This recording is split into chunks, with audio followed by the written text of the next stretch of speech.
magandang hapon sa'yo. Bilang po, So, kamusta? medyo may nagtibo pa ako ng isang araw. Anong sabi ng doktor sa'yo? Dapat sabi, pwede mauna sa doktor. Okay mo pa lang. Yung ano nga, yung isang ano doon yung nagalitan ng doktor dahil ano sila, nagsariling desisyon. Na, Magsariling magpa-opera. so, anong ka ng doktor? Di talaga.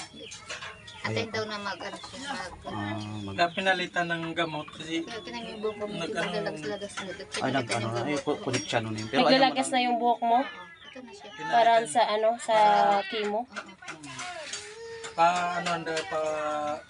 Lukusan mo na yun. So, bakit namumula yung mo, te? Ayan. Ano yung talaga? hindi ganun na. Ganyan talaga siya. Ano siya?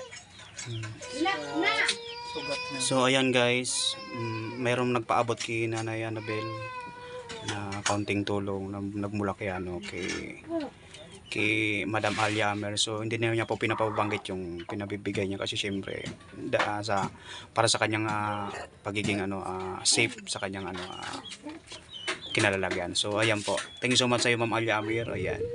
Ako hindi ko tambot yan yung pangalan ni Ma'am Alia. Pwede na. Basta